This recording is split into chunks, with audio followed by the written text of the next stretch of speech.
Hello friends, आपका स्वागत है फिर से मेरे इस यूट्यूब चैनल पे। आई होप आप सभी ठीक होंगे। आज हम एसिड बेस एंड सॉल्ट का पार्ट 2 डिस्कस करेंगे। पार्ट 1 में हमने एसिड के बारे में डिस्कस किया था और एसिड के जैसे अगर वो रिएक्शन करता है जैसे मेटल के साथ, मेटल ऑक्साइड के साथ और अदर चीज़ों के साथ, तो वो क्या प्रोड्यूस करता है, हमने चीज़ें को डिस्कस किया था। उसके टेस्ट के बारे में और हर एक चीज़ के बारे में डिस्कस किया था। वैसे ही आज पार्ट 2 है और आज इसमें हम डिस्कस करेंगे बेस के बारे में, ठीक है। और फिर साथ में हम करेंगे पीएच स्केल के बारे में, ठीक है। इन चीज़ों के बारे में आज इस वीडियो में आप जो है स्टडी करोगे। तो स्टार्ट करते हैं, लेकिन स्टार्ट करने से पहले अगर आप हमारे चैनल पर नए हैं तो प्लीज़ हमारे चैनल को सब्सक्राइब कीजिए, वीडियो को लाइक कीजिए और शेयर करिए अपने फ्रेंड्स में। तो आइए स्टार्ट करते हैं बेस के बारे में। तो जो बेस होते हैं, bases are the one that produce hydroxide ion, मतलब OH आयंस को प्रोड्यूस करते हैं इन एक्वस सॉल्यूशंस। और वहीं क्या करते थे, जो मेटल्स, जो एसिड थे वो क्या करते थे, हाइड्रोजन आयन को प्रोड्यूस करते थे। और ये क्या करते हैं, हाइड्रो ऑक्साइड आयन को प्रोड्यूस करते हैं, ठीक है। और जब क्या है, the bases that are water soluble, जो बेस वाटर सॉल्युबल होते हैं उनको बोलते हैं एल्कलीज, ठीक है। उनको क्या बोलते हैं, हम एल्कलीज बोलते हैं। और साथ में क्या है, ये जो है रेड लिटमस को किसमें, ब्लू लिटमस पेपर में कन्वर्ट कर देते हैं। अगर आपसे पूछा जाएगा कि बेस क्या करते हैं, बेस क्या करते हैं, रेड लिटमस को ब्लू में कन्वर्ट कर देते हैं या टर्न कर देते हैं। और वहीं एसिड क्या करता है, ब्लू को रेड में कर लेता है, ठीक है। तो आप ऐसे याद रख सकते हो इसको, जैसे बेस का मतलब कैसे होता है, बेस की स्पेलिंग होती है बी से स्टार्ट। तो वैसे आप सोचो कि अगर आपके पास रेड है तो रेड आर का आपका ब्लू में कन्वर्ट हो जाएंगे। तो ब्लू से देखो, ब्लू बी से बेस और बी से ब्लू कलर, ठीक है।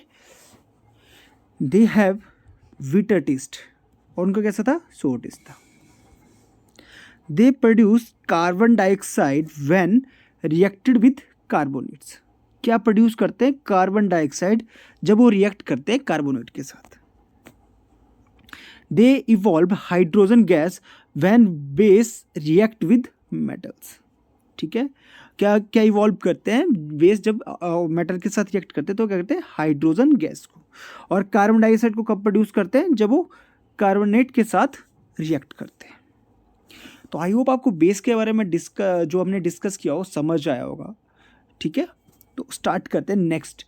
जब क्या करते हैं, रिएक्शन को देखेंगे। अब जो बेस के रिएक्शन है, अब देखेंगे फर्स्टली मेटल के साथ। जब भी बेस मेटल के साथ रिएक्ट करते हैं तो सबसे क्या प्रोड्यूस क्या करते हैं, सॉल्ट करते हैं। और क्या करते हैं, हाइड्रोजन गैस। अभी हमने डिस्कस किया, देखो यहाँ पे क्या है, बेस जिंक एक मेटल है, और ठीक है। और क्या प्रोड्यूस करेंगे, देखो यहाँ पे हाइड्रोजन गैस और सॉल्ट को इन्होंने प्रोड्यूस कर दिया। वहीं क्या है, जब एसिड के साथ रिएक्ट करेंगे तो देखो HCl क्या है, बेस है। जब हम एसिड के साथ रिएक्ट करेंगे तो क्या बनाएंगे, सॉल्ट बनाएंगे प्लस वाटर क्रिएट करेंगे, ओके। तो क्या करेंगे, जब भी जो मेटल्स हैं वो एसिड के साथ, बेस जो एसिड के साथ रिएक्ट करेंगे तो क्या हमेशा क्या बनाएंगे, सॉल्ट और वाटर प्रोड्यूस करेंगे। वहीं जब क्या है, वो नॉन मेटेलिक ऑक्साइड के साथ रिएक्शन करेंगे तो क्या सॉल्ट और वाटर को प्रोड्यूस करेंगे। देखो, सॉल्ट और वाटर को प्रोड्यूस करेंगे, ओके। अब हम देखेंगे, क्लासिफाइड करेंगे बेसिस को। हमने एसिड की क्लासिफिकेशन भी देखी थी, आज हम बेस की देखेंगे। तो बेस को भी मैंने क्लासिफाइड किया है, एक तो स्ट्रॉन्ग बेस के इस पे और एक वीक बेस पे। तो स्ट्रॉन्ग बेस क्या होता है, that dissociate completely into its ion in aqueous solution, उनको बोलते हैं स्ट्रॉन्ग बेस। मतलब जो कंप्लीटली डिसोसिएट हो जाते हैं अपने आयंस में इन एक्वस सॉल्यूशन, वो क्या है, स्ट्रॉन्ग। और जो does not completely dissociate into its ion in aqueous solution, उनको बोलेंगे वीक बेस। तो क्या है, जो कंप्लीट डिसोसिएट होते हैं अपने आयंस में उनको बोलते हैं स्ट्रॉन्ग, और जो कंप्लीटली डिसोसिएट नहीं होते अपने आयंस में उनको बोलेंगे वीक बेस। एग्जाम्पल में देखो, NaOH, और यहाँ पे एग्जाम्पल है अमोनियम हाइड्रोक्साइड, और ठीक है। Bases are classified as a dilute base और कंसनट्रेटेड बेस। हमने कल डाइल्यूट एसिड और कंसनट्रेटेड एसिड को देखा था। आज हम पढ़ेंगे dilute base. The solution which has a low concentration of base in aqueous solution is called dilute base. क्या होता है, हमने क्या पढ़ा था कि डाइल्यूट में क्या होता है कि जो भी सॉल्यूशन है उसमें जो बेस की क्वांटिटी है या कंसंट्रेशन है वो बहुत कम है, उसको बोलेंगे हम डाइल्यूट। वहीं जो जिसकी जैसे अगर उस सॉल्यूशन में जो बेस की कंसंट्रेशन है वो हाई है तो उसको बोलेंगे हम कंसंट्रेटेड बेस या क्वांटिटी ज़्यादा है। ओके तो डाइल्यूट बेस और कंसंट्रेटेड बेस आपको समझ आया। Strong base, weak base, I hope आपको समझ आया होगा। ठीक है, तो स्ट्रॉन्ग का क्या है कि जिसमें क्या होता है जो अपने आयंस में कंप्लीटली डिसोसिएट हो जाता है उसको बोलेंगे स्ट्रॉन्ग, और जो कंप्लीटली डिसोसिएट नहीं होता है उसको बोलेंगे हम वीक बेस। और वहीं डाइल्यूट क्या है, जिसकी क्या है ऐसा उसके जो कंसंट्रेशन है या उसकी क्वांटिटी है बेस की वो एक्वस सॉल्यूशन में कम होती है, उसको बोलेंगे हम डाइल्यूट। और जिसकी जो हाई कंसंट्रेशन होती है किसी बेस की अपने एक्वस सॉल्यूशन में उसको बोलेंगे हम कंसंट्रेटेड बेस। ठीक है, अब हम क्या देखेंगे, सिमिलरिटी देखेंगे एसिड और बेस में। Both acids and bases react with water and they produce ions in water. क्या बोला है कि जो एसिड और बेसिस हैं वो क्या करते हैं, रिएक्ट करते हैं वाटर के साथ, और क्या प्रोड्यूस करते हैं, वो प्रोड्यूस करते हैं आयंस इन वाटर।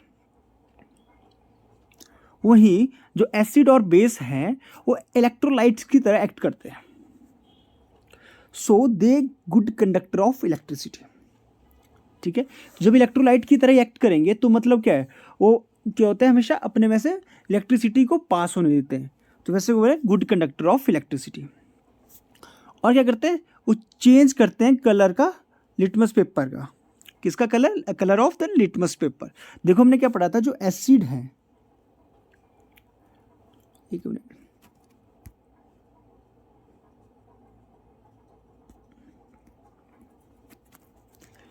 जो एसिड हैं वो क्या करते हैं, देखो यहाँ से आपको समझ आता हूँ मैं, जिसको ब्लू लिटमस को किस में कन्वर्ट कर देंगे, रेड में। और वहीं जो बेस है ये क्या करते हैं, रेड को ब्लू में कन्वर्ट कर देते हैं। ठीक है, हमने कैसे याद किया था कि बेस से क्या, बी से क्या बनता है बेस, और बी से क्या बनता है ब्लू कलर के। ठीक है, तो क्या करते हैं, देखो एसिड क्या करता है, ब्लू लिटमस को रेड में कन्वर्ट करता है, और बेस क्या करता है, रेड को ब्लू में। अब हम पढ़ेंगे what happens to an acid और a base in a water solutions. क्या होता है जब हम एसिड और बेस को वाटर सॉल्यूशन में बनाते हैं। This experiment suggests that hydrogen ions in HCl are produced in presence of water.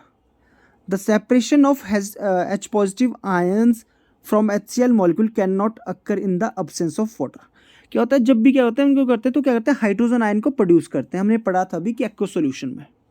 देखो इसने क्या किया, HCl को जब हमने क्या किया वाटर के साथ, HCl क्या है, एसिड है, जब हमने इसको वाटर के साथ किया तो उन्होंने क्या दिया, तो हाइड्रोजन आयन, देखो H3O पॉजिटिव प्लस क्लोरीन। तो यहाँ पे क्या हुआ, जो hydrogen ions can not exist alone but they exist after combining with water molecules. Thus the hydrogen ions must always shown as H plus aqueous ion और hydronium ion. जैसे इसको क्या बोलते हैं हम, हाइड्रोनियम आयन। या तो इस तरह से हो गए हाइड्रोजन आयन में, या हाइड्रोनियम आयन में हमारे को हमेशा शो होंगे। क्यों, क्योंकि जो हाइड्रोजन आयन है वो कभी भी अलोन एग्जिस्ट नहीं करते हैं, अकेले कभी भी एग्जिस्ट करते, तभी क्या करते हैं, ये वाटर मॉलिक्यूल के साथ कंबाइन हो जाते हैं और क्या क्रिएट करते हैं, हाइड्रोनियम आयंस। ठीक, इस तरह से। ठीक है, we have seen that acid give मतलब हाइड्रोनियम आयंस और हाइड्रोजन आयंस इन वाटर। अब क्या करते हैं हम देखते हैं वेस्ट क्या करेगा। देखो वेस्ट को हमने जब क्या किया, वाटर के साथ ये किया तो इसने क्या किया,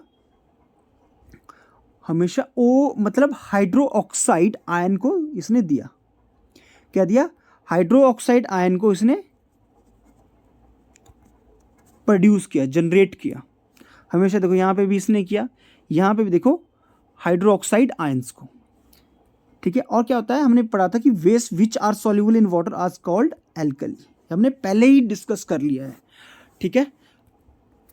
तो क्या देखो यहाँ पे क्या दिया इसने दिया हाइड्रो ऑक्साइड आयन, जब बेस ने क्या किया, वाटर के साथ रिएक्ट किया। और एसिड ने जब वाटर के साथ रिएक्ट किया तो उसने क्या दिया, एक तो दिया उसने हाइड्रोनियम आयंस, ठीक है, या H पॉजिटिव आयंस या हाइड्रोजन आयंस को, ठीक है। बट हाइड्रोजन आयंस क्या है, कभी भी अकेले नहीं रहते हैं, तो क्या है, वाटर के साथ क्या करते हैं, जो वाटर के साथ क्या करते हैं, रिएक्ट करते हैं और क्या बनाते हैं, हाइड्रोनियम आयंस, ठीक है। The process of dissolving an acid और base in water is highly exothermic. क्या होता है, जब भी हम क्या करते हैं, डिसॉल्व करते हैं एसिड और बेस को वाटर में, तो क्या होता है, इसमें ये जो है काफ़ी एक्सोथर्मिक होता है। इसका मतलब क्या है कि बहुत सारी हीट क्या होती है, प्रोड्यूस होती है,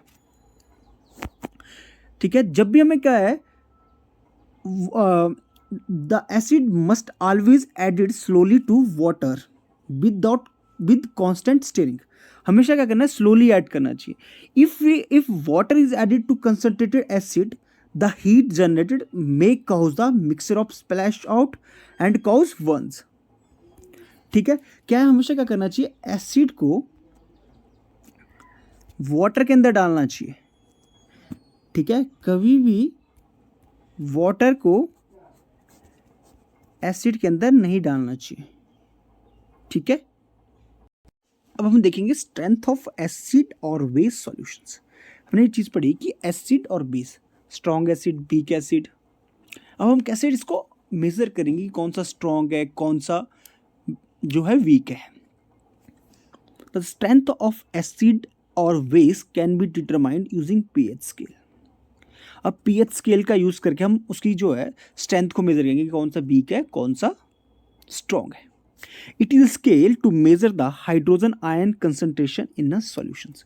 ये क्या है, स्केल है जिसमें हम मेजर करते हैं हाइड्रोजन आयन की कंसंट्रेशन किसी सॉल्यूशन में, ठीक है। The P stand for potence, it is a German word, means power. मतलब हम हाइड्रोजन आयंस की पावर को इसमें ये करेंगे। इफ़ द पीएच, क्या होता है, पीएच जो है, पीएच स्केल में क्या होता है, इस तरह से पीएच स्केल होता है जिसमें क्या होता है 0 से लेके 14 तक नंबर्स होते हैं। और जो 7 है आपका, जहाँ पे 7 है, ये क्या होता है, न्यूट्रल होता है, ये ना बेस होता है ना एसिड होता है। देखो यहाँ पे जब भी हम 7 से देखो लेफ्ट हैंड साइड को जाते हैं तो एसिडिक जो नेचर है या एसिडिटी है वो क्या होती है, इंक्रीज होती है। और साथ में क्या होता है, इंक्रीज इन हाइड्रोजन आयंस। और वहीं क्या, जब हम 7 से 14 की तरफ जाते हैं, ठीक है, या राइट हैंड की साइड, तो क्या होता है, बेसिक नेचर होता है, इंक्रीज होता है। मतलब जो बेस है, स्ट्रॉन्ग बेस की तरफ आगे इंक्रीज होते हैं, क्योंकि यहाँ पे जो डिक्रीज इन हाइड्रोजन आयन होता है, okay. The pH is equal to 7, it means solution is neutral. PH is greater than 7, मतलब एल्केलाइन सॉल्यूशन है, बेस है, मतलब 7 से लेके 14 तक, तो क्या आएगा 8, 9, ठीक है, 10 करके। तो pH is less than 7 mean solution is acidic. देखो यहाँ पे देखो, इस तरह 7 से छोटी टर्म्स है वो कहती है एसिडिक, और जो 7 से बड़ी है वो है एल्केलाइंस। तो यहाँ पे जो जिसके 0 है या 1 है वो स्ट्रॉन्ग है, और यहाँ पे जो 13 और 14 है वो स्ट्रॉन्ग बेस है। और वहीं जो 6 और 8 वाले हैं, ये क्या है, मतलब वीक एसिड है, ये वाला वीक एसिड है और ये वीक बेस है, ठीक है। तो आई होप आपको पीएच स्केल का समझ आया। देखो फिर से देख लो एक बार कि क्या है, जब 7 है, 7 पे होता है न्यूट्रल्स होता है, ठीक है। जब 7 पे न्यूट्रल है तो 7 से जब हम 0 की तरफ जाएंगे तो क्या है, एसिडिटी क्या है, नेचर जो है इंक्रीज होता है, और जो कंसंट्रेशन ऑफ हाइड्रोजन आयन है वो भी इंक्रीज होती है। जब हम 14 की तरफ जाते हैं तो डिक्रीज इन हाइड्रोजन आयन, और जो बेसिक नेचर है और जो एल्केलाइन जो करेक्टर्स है वो क्या होता है, इंक्रीज होता है 14 की तरफ, ओके। तो आई होप आपको यहाँ तक चैप्टर समझ आएगा। Thank you and have a nice day.